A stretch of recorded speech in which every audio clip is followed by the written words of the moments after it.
Hello, welcome to DRD world. കുറേയിലെ one വോയിസിലൊക്കെ വന്നിട്ട് ഇന്ന് ഞങ്ങളൊരു യാത്ര പോകാൻ കേട്ടോ. വേറെ കൂടെ അല്ല, അടുത്തുള്ളൊരു പള്ളിപ്പെരുന്നാളിനാണ്.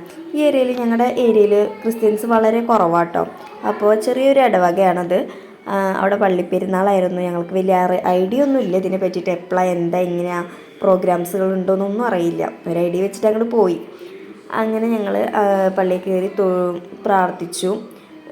ചെന്നപ്പോൾ ആരും ഉണ്ടായിരുന്നില്ല. കുറച്ച് പേരൊക്കെ ഉണ്ടായിരുന്നുള്ളൂ. അങ്ങനെ പ്രാർത്ഥനയൊക്കെ കഴിഞ്ഞ് ഞങ്ങളവിടെ നേർച്ചയപ്പം ഉണ്ടായിരുന്നു, അതൊക്കെ വാങ്ങി വന്നതിന് ശേഷം 2-3 ടീമുകൾ ഉണ്ടായിരുന്നു കേട്ടോ. കുറേ നേരം 1.5 മണിക്കൂറോളം വെയിറ്റ് ചെയ്തതിന് ശേഷമാണ് ഞങ്ങൾ ഇതൊക്കെ പരിപാടികൾ കാണുന്നത്. ഞങ്ങൾ ഈ പാതിരാത്രിക്കൊക്കെ ഇറങ്ങി നടക്കുമ്പോൾ പലരും വിചാരിക്കാറുണ്ട് ഞങ്ങൾക്ക് വേറെ പണിയൊന്നും ഇല്ലേന്ന്. ഇതൊക്കെയാണ് ഞങ്ങളുടെ എൻജോയ്മെൻറ്റ് എന്ന് പറയുന്നത്. മക്കളത് നന്നായി എൻജോയ് ചെയ്യുന്നുണ്ട്. ഈ വീട്ടിലിങ്ങനെ അടഞ്ഞിരിക്കുന്നതിനേക്കാൾ എത്രയോ ബെറ്റർ അല്ലേ. അങ്ങനെ 2-3 ടീംസിൻ്റെ പരിപാടികളൊക്കെ കണ്ട് ഞങ്ങൾ വീട്ടിലേക്ക് തിരിച്ചു.